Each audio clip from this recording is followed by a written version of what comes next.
All right. So,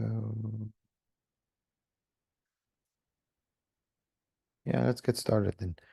So let me make Paul a presenter. Yes, perfect. And I will get started then. So welcome everyone to another OCP Tap call. This is call number 105. And this is basically like the third episode of episode one and episode two.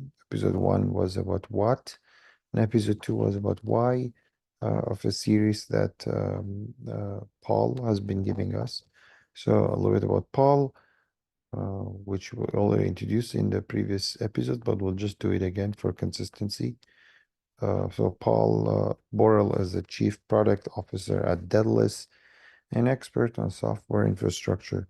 He contributed to system development at NASA, Sun Microsystems, Quantum, VERITAS, and Apple. Paul co-founded the IEEE Hot Interconnects Symposium and the Storage Network Industry Association. Paul earned a PhD in physics from the University College London. He's also the founder of the It's About Time, which is a forum for physicists, uh, computer scientists, mathematicians, neuroscience, philosophers, and practicing engineers to explore or unfolding knowledge of the nature of time and causality. So, with no further ado, I'll hand it to Paul.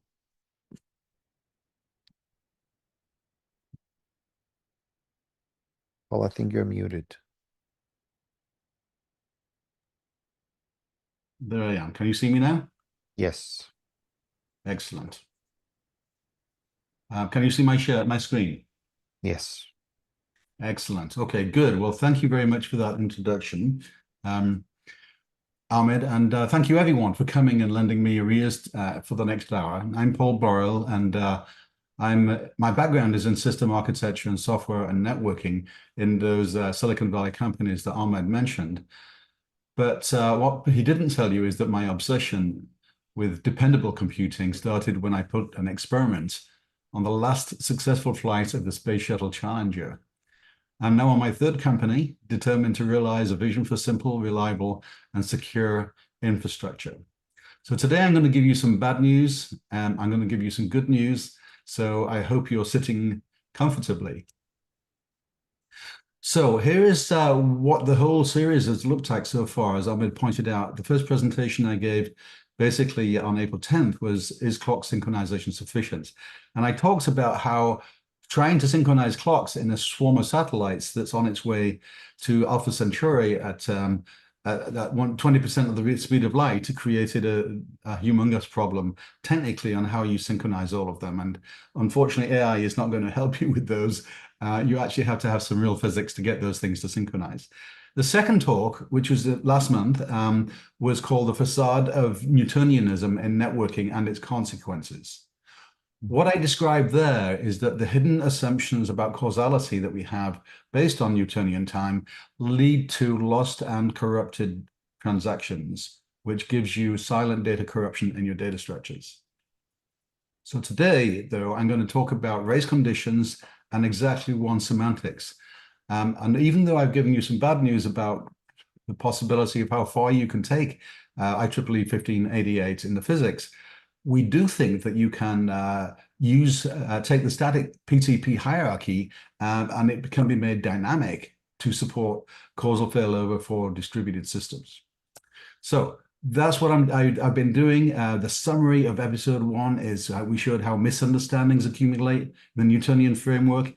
And this audience, we're going to help you take the leap. And we've got this leaping the chasm discussion here. But the point is, now that PTP is widely available in data centers, why can't we measure this? Can we just do some very carefully crafted experiments using code and collecting information to falsify those beliefs about Newtonian time? So, as I mentioned in the last slide, all is not lost. The excellent engineering behind PTP and PTM can still be used with a different perspective by using the clock hierarchy to build causal trees and reliable failover. And this is what will help address the race conditions and help us achieve exactly once semantics in distributed systems.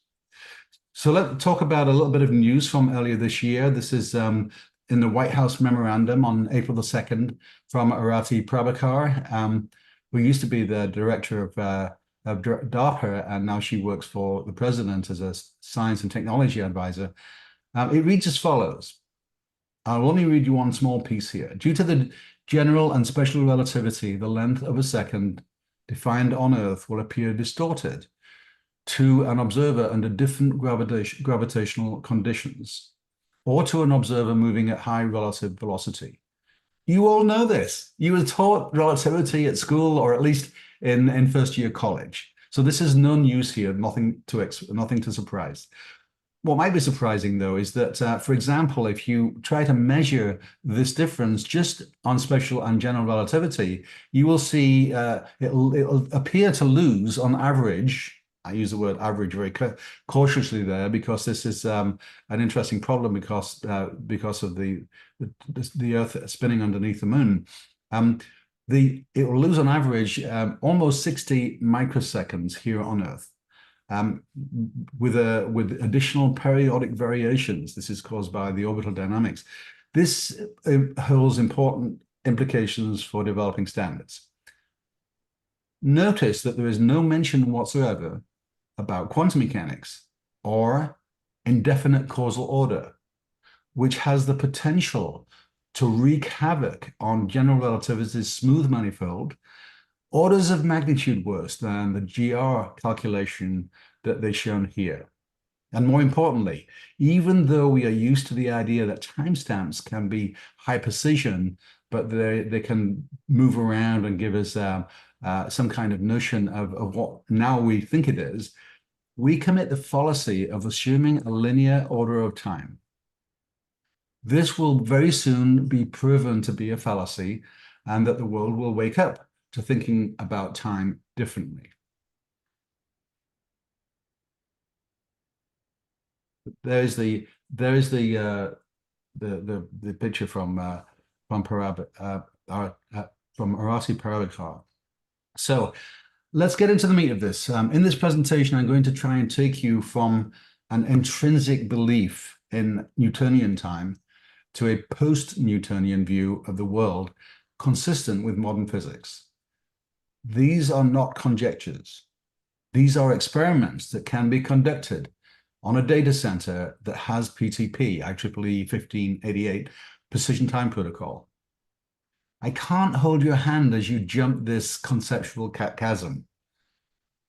This is going to be outside your comfort zone, going from a Newtonian, what we know for certain that just ain't so, as Mark Twain might say, will be a concerted mental effort to give your mind the courage to examine your belief systems about the nature of time.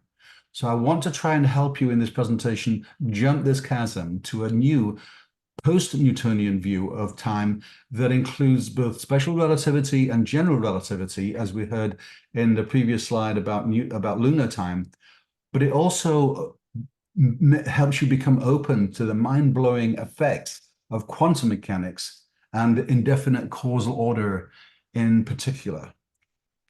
So this post-Newtonian relativistic world, jumping the chasm, this is what my goal is today, to take you across that chasm and how you land safely on the other side without going crazy.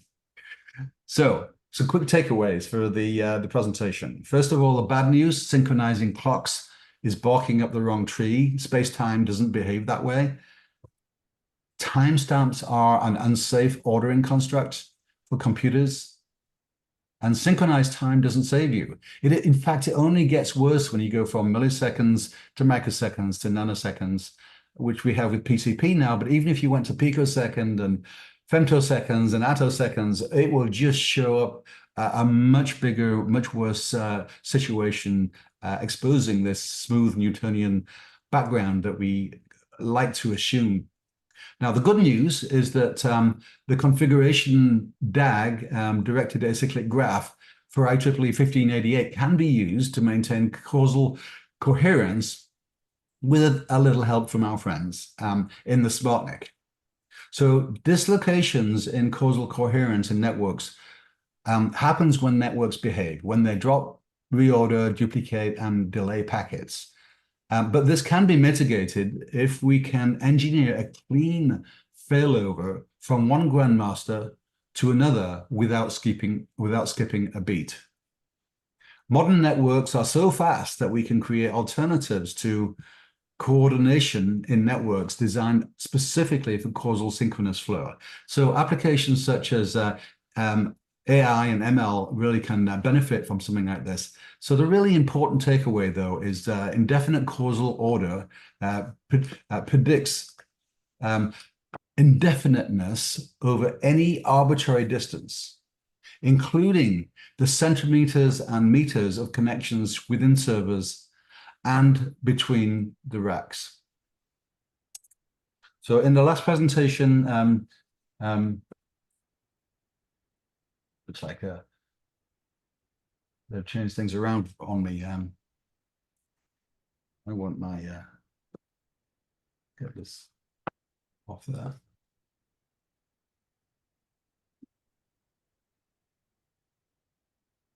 My screen is frozen. Let me see if I can do something about that. Yeah, well, we can see you. Okay, good. Okay, you can see me. Good. Excellent. So what I'm going to do, those are the takeaways.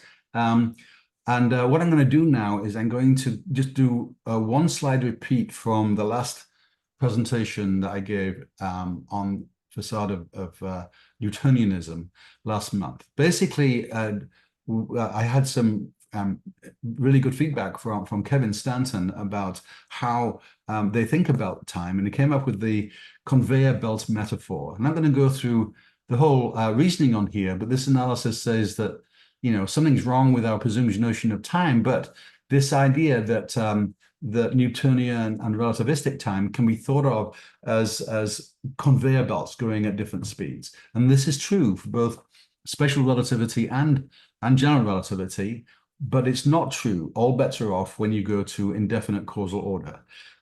This indefinite causal order that I'm going to talk about today is incompatible with the conveyor belt metaphor. So I'm going to play you a very brief video. It's 1 minute from Tim Maudlin, who's one of my favorite physicists friends, and he's going to help us. There is spooky action at distance. There is telepathy. There is what we call quantum non-locality. There's no way around it. A theory that is local in John Bell's sense cannot make these predictions. Quantum mechanics does, but more importantly, nature does it. Right? Whether you use quantum mechanics to make the prediction or not, who cares? Go into a lab and check. It works this way, right? It's just like playing the game with the guy 1,000 times and losing every time. You say, there's some funny business going on here. But the thing is, this funny business involves somehow what Alice does can affect the outcome in Bob or Charlie's labs, even though they are arbitrarily far away. And if that doesn't blow your mind, I don't know how to blow your mind. All right, so the point about this is that we can no longer believe in the facade of Newtonianism that we have in our protocols and our algorithms in data centers. At the last meeting, I also showed this picture, but with a different panel here. I really want to introduce a new idea here that in quantum mechanics, if you dig into the literature, the big problem in quantum mechanics is there is no time that isn't imposed from the outside by the experimenter. What this means in physics language is that there is no recognized observable for time in quantum mechanics. Standard quantum mechanics does not provide an unambiguous notion of arrival time of a particle, and so time of arrival can't be precisely defined and measured in quantum mechanics. And this is true also for data center packets in their networks. So the conveyor belt metaphor is kind of like only works with special and general relativity. If you do a general relativity calculation, for example, If you put an atomic clock at the top of a rack and another one at the bottom of the rack, you will notice a systematic drift of around about, at least that's my calculation, of around about 5 nanoseconds a month. So this is measurable. And of course, it will be much bigger when you're talking about data centers that are at different altitudes. If you're at sea level in San Jose, or sorry, if you're at 500 feet in San Jose or at sea level in Sacramento, as we went to Lake Tahoe recently, if you go up to 6,000 feet, you will get this multiplied by tens or hundreds, being able to measure these differences just in general relativity. So the conveyor belt metaphor is very appealing. We'd like it to work. But unfortunately, all bets are off when it comes to quantum mechanics. Indefinite causal order predicts indefiniteness over any arbitrary distance, including the centimeters and meters of connections within the servers and between the racks. The problem is especially acute when we try to make sense of packets transmitted through an asynchronous network with queuing noise, and using timeouts and retry, which I now call TAR, timeout and retry, to maintain liveness between applications. This is important because when logs of causal structures in database logs are available locally, we like to make believe that they represent some kind of consistent global view of the database. But indefinite causal order tells us we can't. Experiments have confirmed these indefinite causal order predictions in the laboratory to 7 standard deviations. This is new science, new proven science. ICO has the potential to wreak havoc on the smooth timeline, many orders of magnitude worse than general relativity. So our whole process inside the time appliance project is to distribute time. Sometimes we call it precision time, but we're reminded constantly that a clock is always measured relative to another clock. And Pauli Oecker from the University of Vienna is going to be talking 2 weeks from now, and he will be giving us a talk about exactly that problem in how you construct atomic clocks. So what is this observable in the PTP hierarchy? So we think that this can be made observable.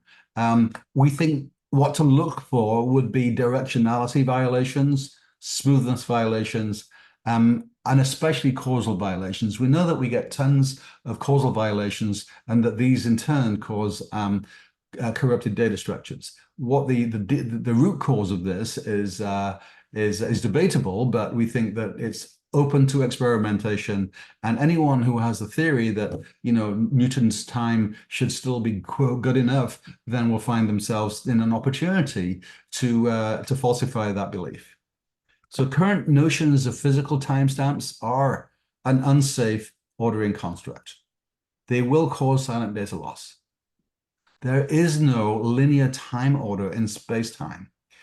So our assumption that a ticking clock on one computer should not imply the forward evolution of time on another computer. I call this forward in time only or forward only thinking. I want to get out of the notion of thinking about time and delete that from our vocabulary and use other more precise physics notions instead. For example, in quantum information theory, we have a much tighter definition of how we discuss the transformations from one state to another in our experiments. So, but the idea that we can go and try to timestamp packets as they leave one NIC, and then timestamping them again as they enter another NIC, is an example of forward-only thinking.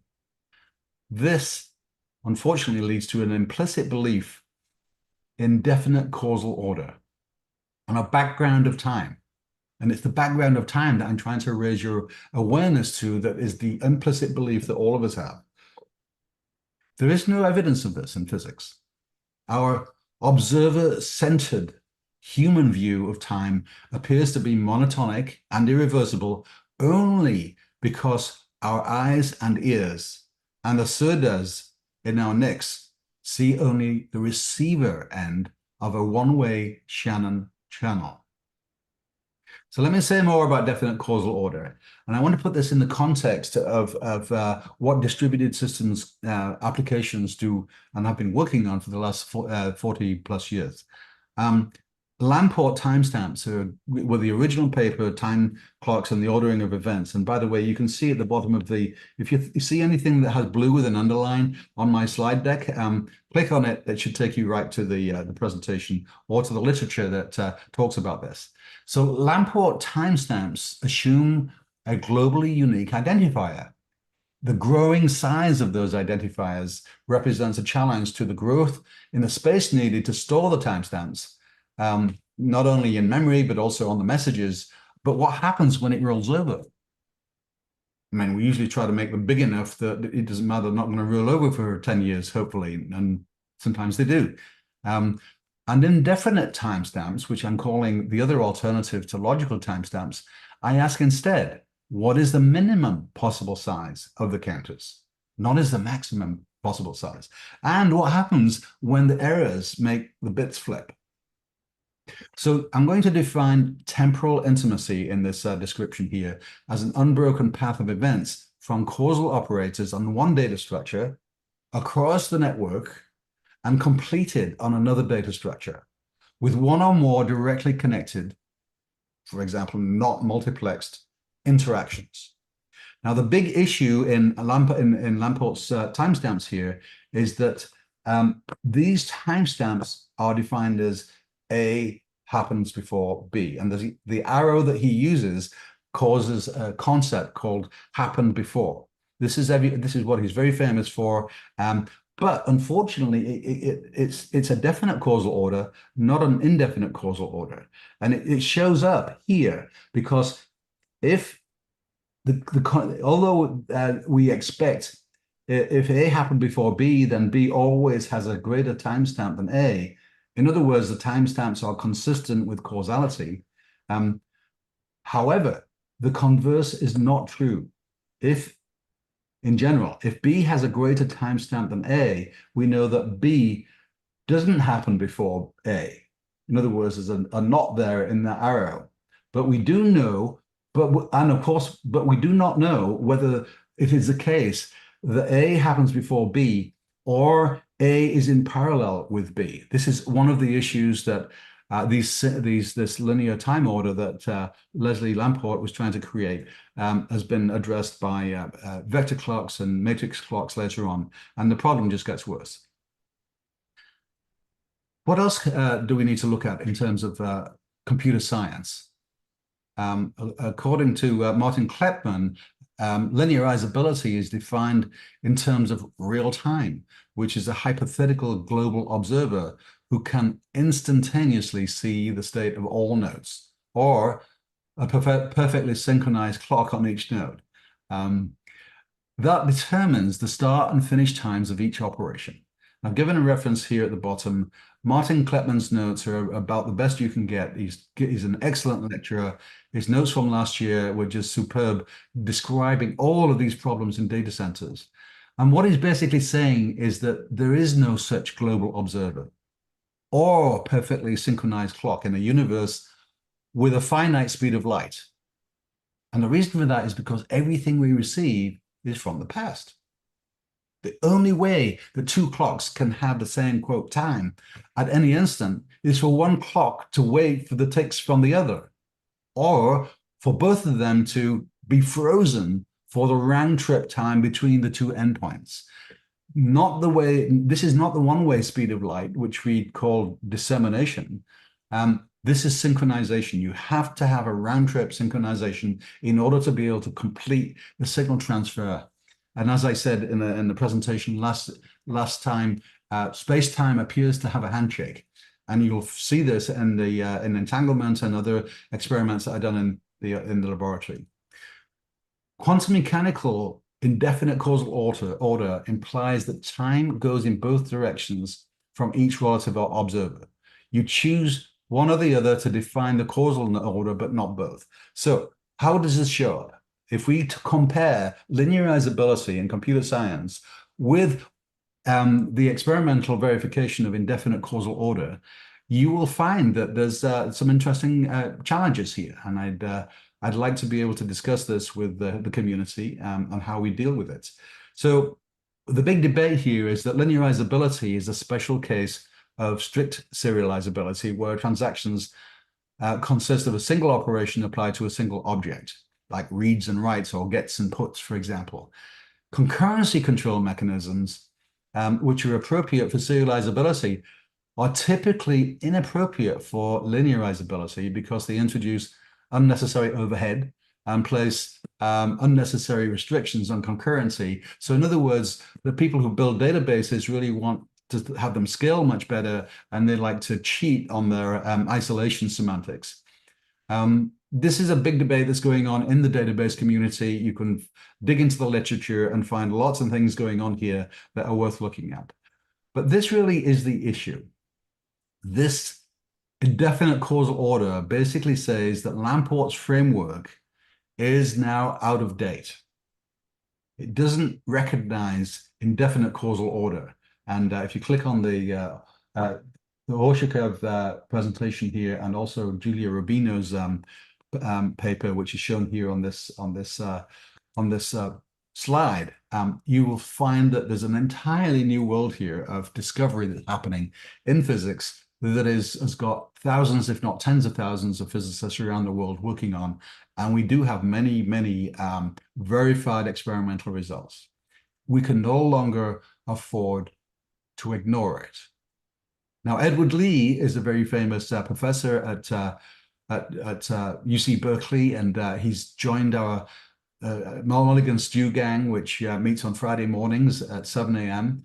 And I discovered a few weeks ago, only in our DÆDÆLUS offsite in Lake Tahoe, that I had mistakenly assumed that this was a two-way latency, and Edward corrected me and told me that it should be considered as a one-way latency. However, one-way latency is impossible. We know that from the way that relativity, special relativity in particular, defines the speed of light. So we can test Edward Lee's assertion. And I love the assertion, and I think it's true, but whether it's the one-way speed of light or the two-way speed of light is going to be seen in the standard deviation of the measurements that we're making on all of the timestamps that we're gathering from the system, for example, using a ping mesh. So clock synchronization error is indistinguishable from latency. And if we wanted to check into that more deeply, we'll find that because simultaneity is impossible in principle, it's going to be problematic in practice. Time appears monotonic or irreversible only to each observer separately. When you go back and look, for example, in logs in the databases, we often find the logs are different. We have lost updates, and we have wormholes in the log, and we have big problems where where parts of the log are actually different on different. Database experts would love to be able to cheat on this, and it's challenging to do that. And if you want to come up with a good engineering solution that actually does provide performance and accuracy, then we need to put our thinking caps on. But within the context, space-time is not Newtonian. If you try to force it to be Newtonian, your data structures will be corrupted and transactions will be lost. So this is what I call the clock synchronization conjecture, which is shared by all of the people in the OCP time appliance project. But this conjecture can be tested with PTM and with PTP. So we're going to propose some experiments to do those measurements. We think that we can bring in some of the scientific community from around the world to actually help them help us construct these experiments. It's basically you're writing code and actually doing measurements on the infrastructure that can collect all of the data on timestamps as they're being seen. But we can actually test using something maybe like lingua franca, which is the UC Berkeley version of, I call it, logical timestamps on steroids. They actually can use a reactor rather than an actor system to be able to detect when violations of timing constraints have occurred. The point is, Newtonian time is falsifiable. A mathematical way of saying this is look for violations in the homomorphism between logical and physical time in distributed systems. This is a very straightforward thing to do. You've got the infrastructure. It might be you can do this on any system, any data center equipped with high precision time to detect these violations. The concept of homomorphism in this context maps logical time events to physical time, preserving the structure and relationships between events. And you will see violations in that if you measure it. You will certainly see them because of general relativity.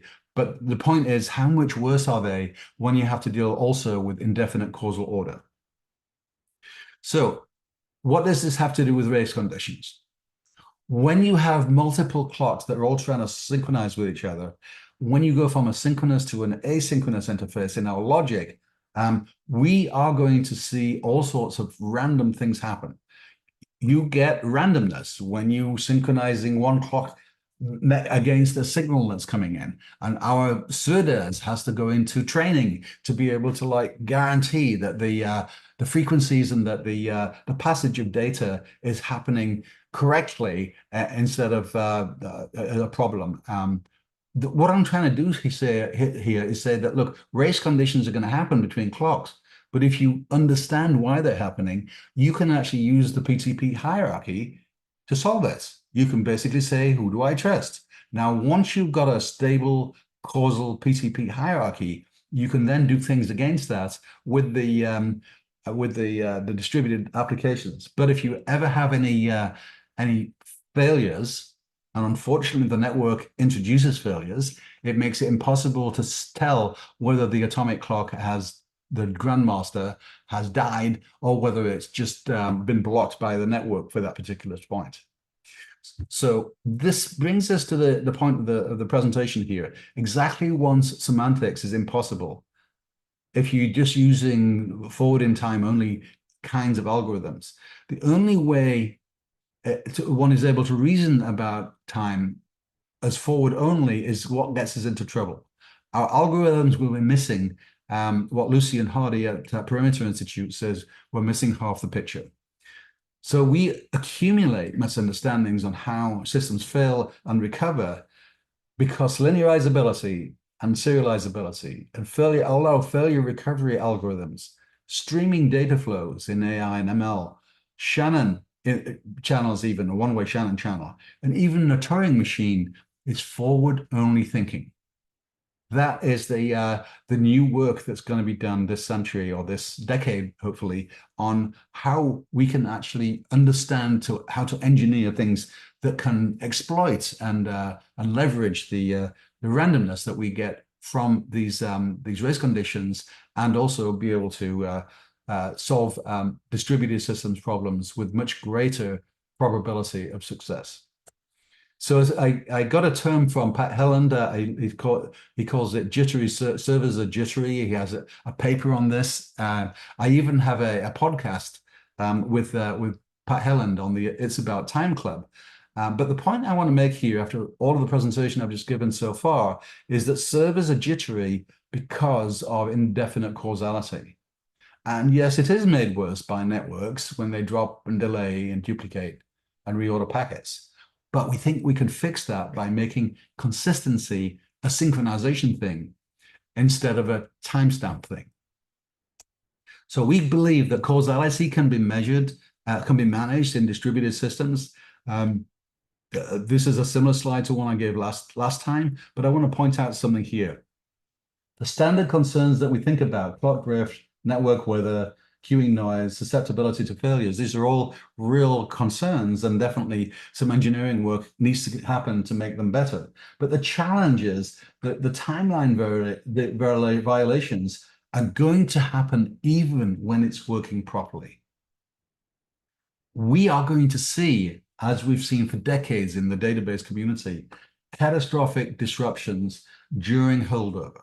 And if you want to learn more about this, go and look at my presentation back in June, a month ago, where I gave the connection between this belief about Newtonian time and how that leads to problems in partial network partitioning, which causes the issues, which causes the timeout and retry, the TAR. So the point is, multiple timelines are all racing against each other. And it's only when you've got that randomization of who's driving today, is it this grandmaster clock or is it that grandmaster clock? So I'm at 11:35 right now. I'd like to finish in the next 10 minutes, so I've got plenty of time left for questions. So let's take a quick look at what would a causal DAG look like. So I gave a presentation about what looked like a bunch of spacecraft going out into Proxima Centauri at the speed of light. And what you can see here is that we send a whole bunch of spacecraft, and one of them has to be designated as the master in order to be able to make them all kind of behave correctly. Now notice that all the arrowheads of this DAG are all pointing just to one cell. It's the only cell where all the arrowheads are coming in. The others have got a mixture of coming in and going out. But you can actually do that trick on a failover. You can actually have a mesh of grandmaster DAGs, and this is something that Kevin Stanton taught me, and I was delighted to find out about this, and I think we can actually use that. The bottom line on this slide really is that all time is a tree. Pick your root, and pick a new one when that fails atomically. It has to fail over without skipping a beat, and you can do that in the network at the lowest level. So we believe that you can do clock dissemination on these failover trees. If we take this into a data center and say, how would it look if we were to put a grandmaster, in the middle of that thing with all of these edges pointing somehow to Rome, which is on the left-hand side here, the grandmaster. This gives you a mesh of all of these followers, but only one of them would actually present a tree. And if that tree went to a grandmaster, you have to do a failover to another grandmaster if it fails. Now, maybe the grandmaster clocks themselves don't fail very often, but I guarantee the networks fail all the time. They're dropping, delaying, duplicating, and reordering packets, and you have to get over that causal directional noise, which is happening because of cross networks. So, okay, there's an example with 4 grandmasters in there. We believe that you can exploit that whole system so that every grandmaster, basically is the root of this entire set of trees. So, but remember, there's a huge blast radius for this root. So you have to have robust failover in order to be able to protect the distributed applications that are relying on the causal relationships between applications talking to each other. So maybe you can use Intel's monotonic timestamp counter. We believe that's really quite useful. But let me tell you what's going on here. I want to focus now just on the edge, just on that, never mind the big picture of the graph. I want to focus on just what's happening between one node and another node, which unfortunately has to go over a close network. So I'm going to draw these arrows with a tail and a head. And the point is, if you can make these tail and the head atomically fail over, you can actually do atomic failover on the PTM, on the entire hierarchy. And so it doesn't actually matter as long as that edge fails over atomically. You can't have it halfway through. You can't have 2 tails or 2 heads, or a tail without a head or a head without a tail. You've got to have both ends of it atomically transferred. And unfortunately, the challenge is you have to do that through the middle of a network, through somebody else's network. A clone network, for example, is going to be doing things to you that just that mess up this causal failover in ways that are going to be surprising and difficult. What we can do, however, is if you are holding the head and the tail in the FPGAs, perhaps, or in the ASIC, in the SmartNICs, then whatever the clone network is doing to you in the middle you can have a memory of what was your causal DAG before, and what would you like it to be going forwards in the future. So the whole point about that closed network messing you up like that is gone away, because we can now keep the head and the tail in the SmartNICs. This seems to me a minor addition to something like the time card. So you could use this idea to do lots and lots of different tenants in a data center. So you could have, for example, all of these different systems that are autonomous, all acting separately, and you don't need to synchronize the whole data center. You only need to guarantee synchronization within these small, subtenants that are in the system. But in all of them, you can actually use PTM, the precision time measurement mechanism, which is a guaranteed monotonic timestamp counter.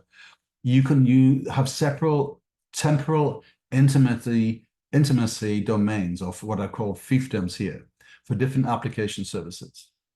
So forward-only thinking, observers, holdover, logical time, logical monotonicity, which is something that some of the folks at UC Berkeley are very fond of, is also forward in time thinking. Remember, time is not continuous. It might be in special and general relativity, but in quantum mechanics, it absolutely is not. All our measurements are discrete, even in a quantum clock, as you will learn 2 weeks from now from Pauli Oecker from the University of Vienna. You can think of, for example, if you want to play around with this in your mind, is time a complex integer? Certainly not a monotonic timeline. There's no linear time order that we can get the space-time to behave like. And time is not, even the directionality of time is stochastic. Now, if we take the word time away and say, well, okay, what if it's, let's call it incrementing information and decrementing information?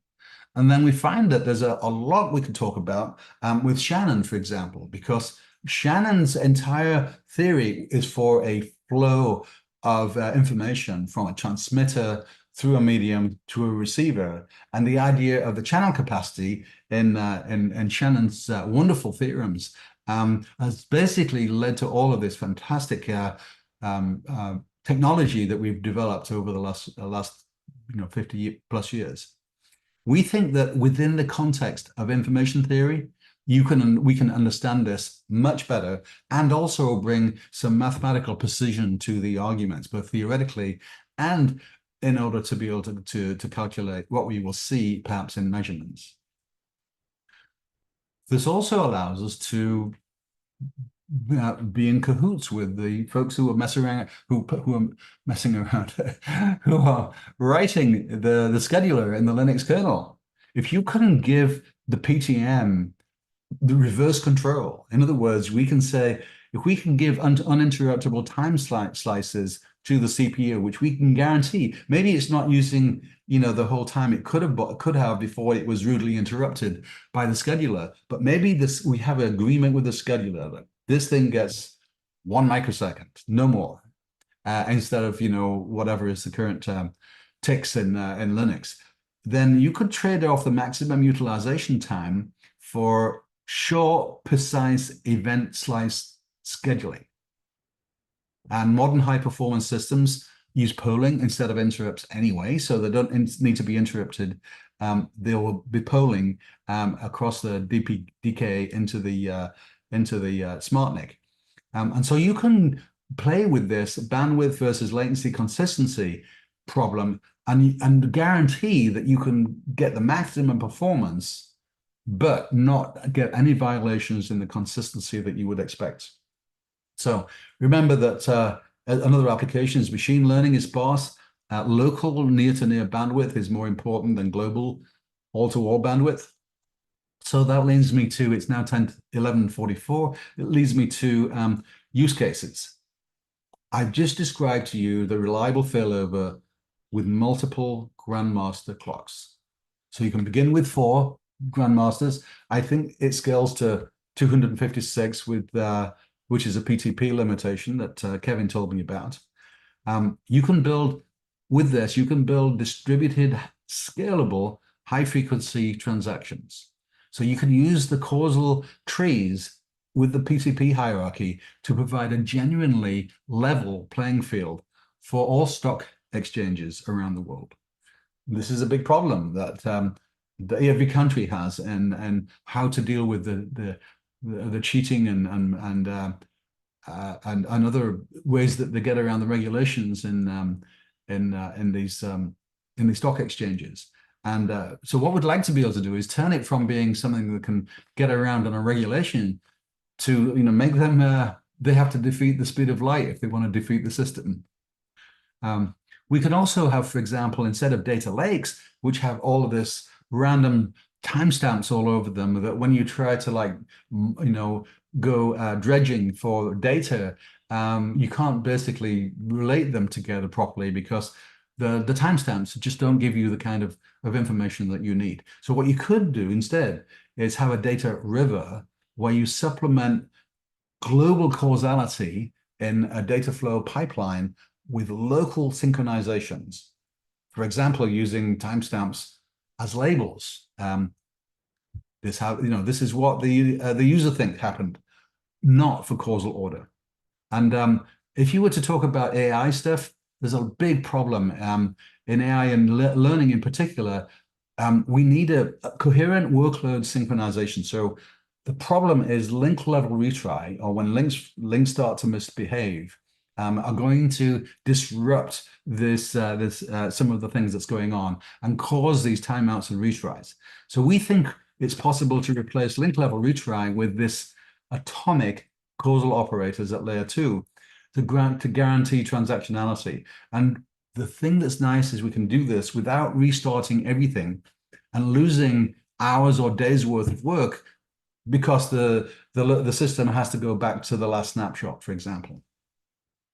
So something I realized that I have a lot to talk about and don't have time to today is that this idea of Shannon information. So we're thinking about building distributed transactional data stores. And the thing about that is that this Shannon information that I talked about is the process of accounting for exactly once, which we call atomic transaction sequences. And you can do that invisibly and indivisibly.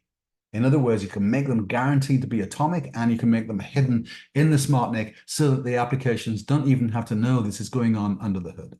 So my final slide, call to action. The PTP hierarchy in data centers makes Newtonian violations observable. And we think that this experiment, this homomorphism violations can test our beliefs about logical time and physical time and see where there are clashes going on in our assumptions about the way that causal order happens.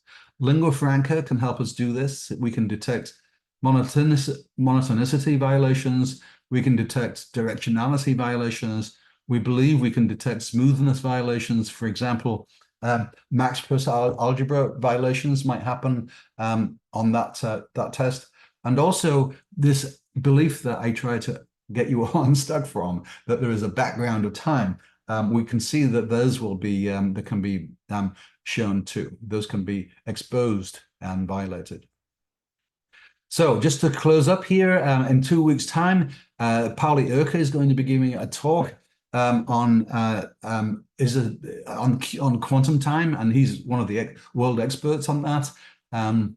And I'm hoping that you'll really enjoy his talk. And anyway, I'm 4 minutes later than I expected, but I've still got 10 minutes left for questions.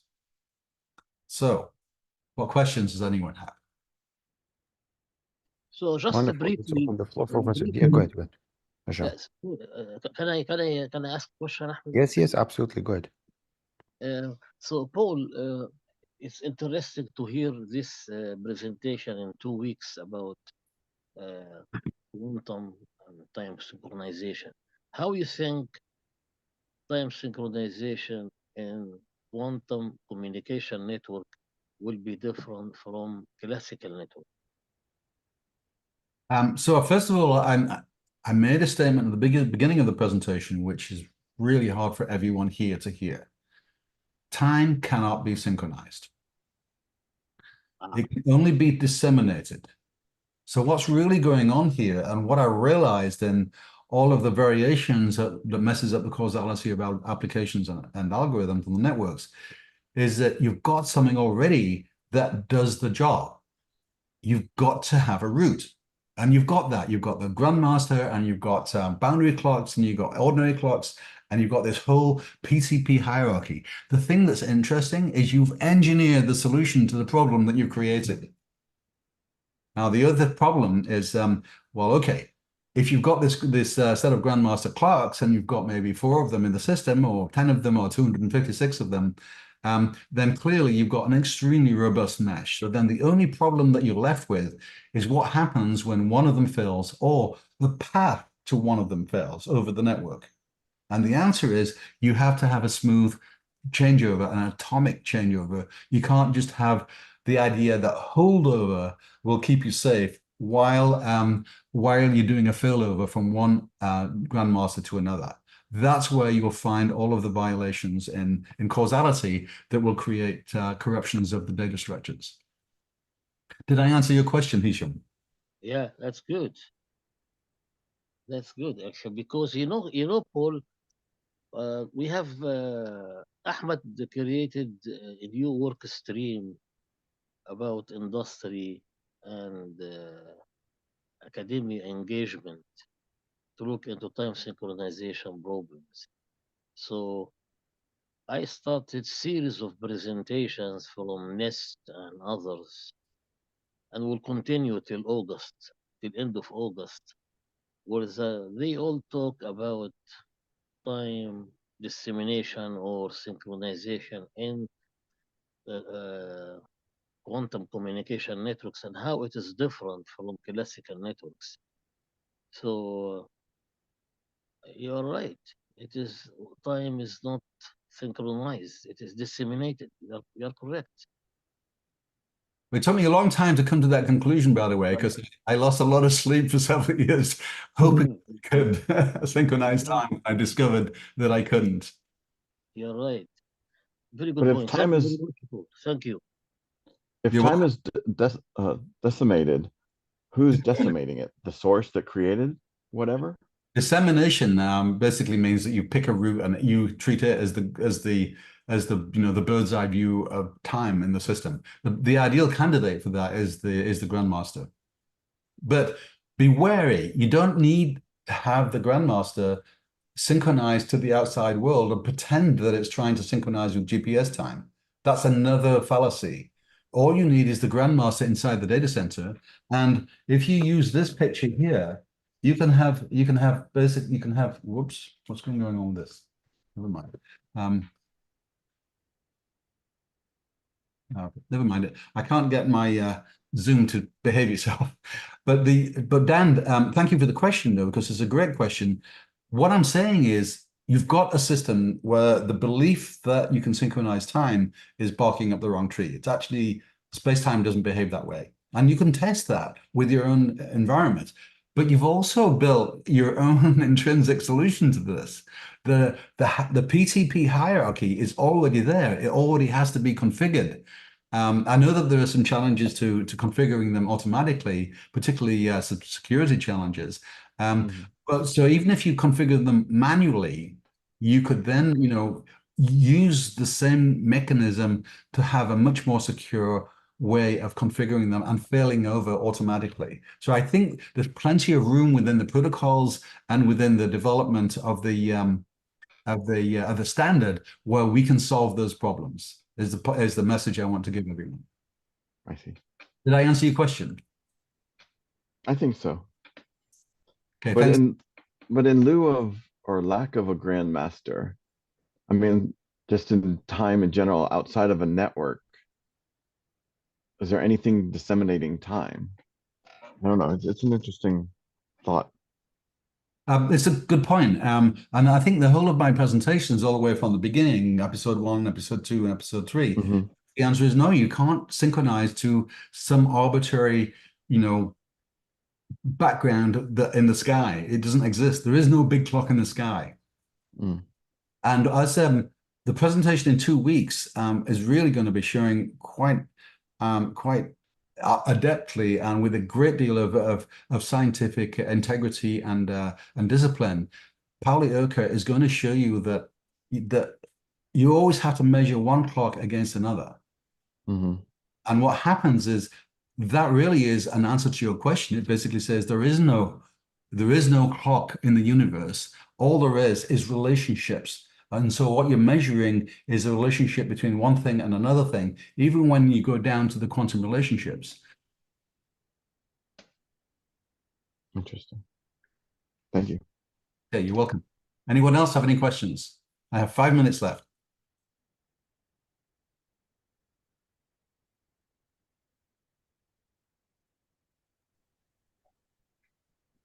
Well, if there are no other ones, are there security risks with regards to, disseminating time? So in other words, could a hacker, other than, hacking into the grandmaster, somehow use this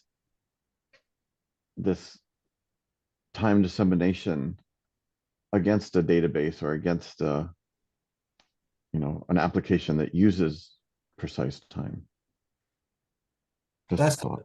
really excellent question. It's almost I could devote a whole presentation onto this subject. But you're really focusing on the right question, and it turns out that the military have already had lots and lots of examples where the GPS is routinely jammed whenever Right, yep. war zone, and it's jammed even not in a war zone as well in places, either because you're inside a building or you haven't got a clear look at the sky or whatever else, and so the signal to noise ratio is not as good as you'd like it to be.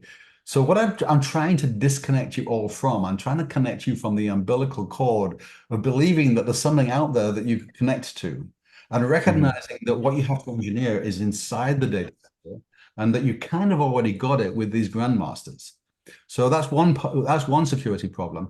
The second one is then the point you just made is, can someone hack into your infrastructure and mess around with your grandmaster failover? And the answer is it's absolutely possible. I would not trust layer 3 protocols.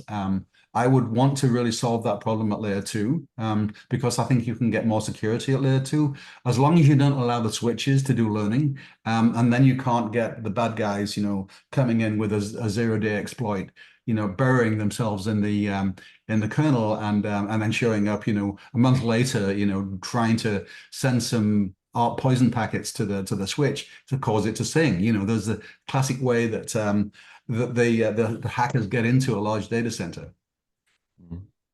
So yeah, I think there's solutions to this, but we have to kind of put on our thinking caps and understand the problem well. And then when we understand the problem, I'm certain that we can engineer a solution. Thank you.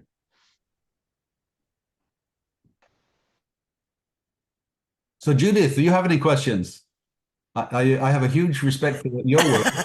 I was a little bit late to the talk today. I don't have any direct questions. There are a lot of things that come to mind of kind of what nature is doing to do clocks, and that I think there is a form of synchronization, maybe through super radiance, that is being overlooked, where you can have collective phenomena between atoms that makes them want to tick at the same frequency, things like that. So I don't know, it spurred a lot of thoughts, but I don't have any intelligent questions to ask you. Well, this is a really good question. There's quite a lot of speculation about those kinds of things, but with the usual scientific discipline, we have to have, a falsifiable theory. And one of the things that we suggested earlier on, perhaps before you came on board, was all we need to do is put an atomic clock at the top of a rack and another one at the bottom of a rack, so everyone has to buy 2 atomic clocks from you guys. Unfortunately, even doing one at the top, one at the bottom, those clocks now will have different gravitational redshifts, and those will differ by, compared to 10 to minus 16. Then you put the whole rack horizontal. And then hope you've done good enough gravimetric measurements everywhere that having a mountain nearby can cause issues too when you're starting to talk about timing at this level. Yeah. Just everything gets crazy.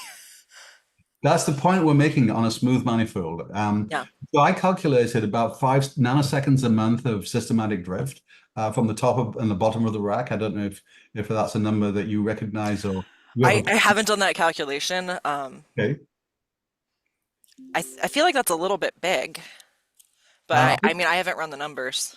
You well, have. no, it's interesting. The whole point here is that when we look at general relativity and special relativity, and by the way, special relativity doesn't count because there is no relative velocity between computers in a data center. They're all Yeah. kind of anchored to the same piece of concrete. But general relativity does count. And as Judith is pointing out, this is a really important effect, and you can measure it in different data centers from the top and the bottom of the rack. And you especially can measure it between data centers that are at at sea level at Sacramento and at 6,000 feet at Lake Tahoe, for example. Those two data centers will show lots and lots of just gravitational not redshift, gravitational. Actually, it's called gravitational redshift or gravitational dilation is the word I was looking for.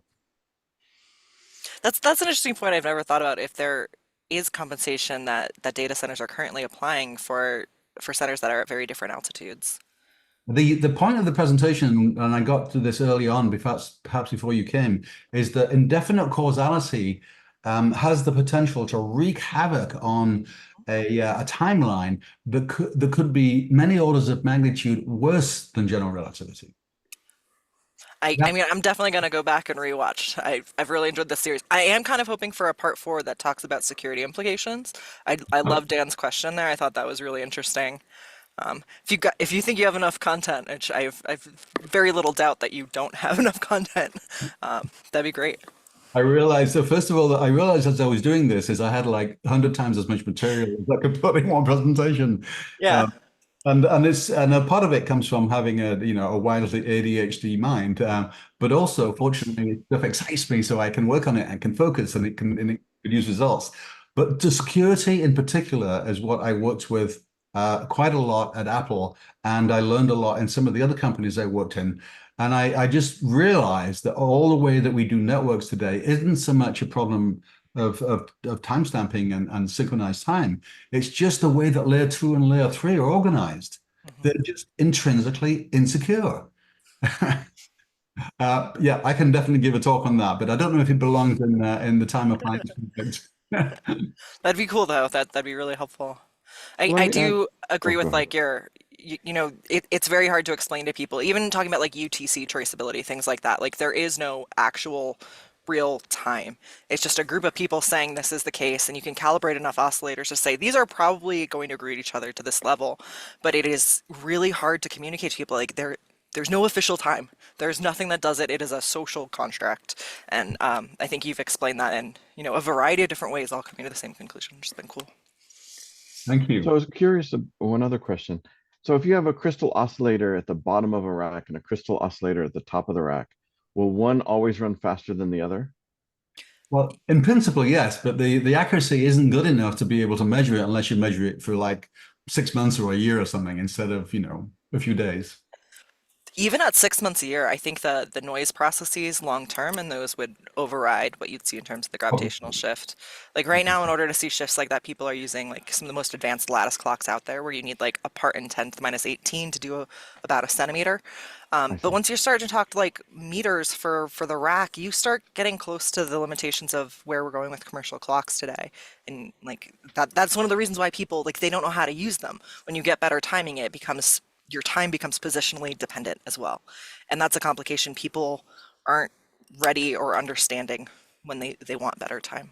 If I may add, like it might be also impossible to actually measure anything, like let's say the changes, let's say the gravitational redshifting, let's say over like 2-3 meters or something from a crystal oscillator, due to the minimum permissible error that you get. So it's like it's not just like you weight as much as because weighting is basically you're taking an average, right? You there is a limit to how much you can also utilize average, and that's like the curvature on your PDF.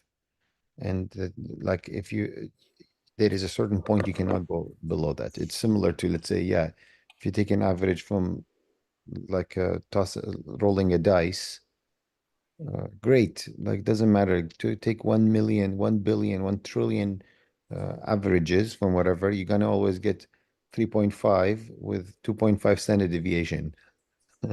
because the permissible error is within that. So same thing applies, let's say, for the crystals and so on. I'm not sure, let's say, if that for the 2 meter or something, but I'm saying that it's not just a matter of time, it's also the permissible error that you have to consider. Yeah. Sorry, information theory. All right, so it looks like we went through all the questions. If no more questions, we'll thank again Paul for this amazing talk. And Paul, let us know to what Judith proposed. Maybe you want to have a fourth one. And I think, yes, it belongs to OCP with regard to security. I think there's a lot of interest for that. And let us know. And we'll see everyone in 2 weeks. Yeah. Thank you so much, Paul. Right. I will send And everyone setting it up. Thank you. Wonderful. Thank All you. right, bye, everyone. Great questions. Bye.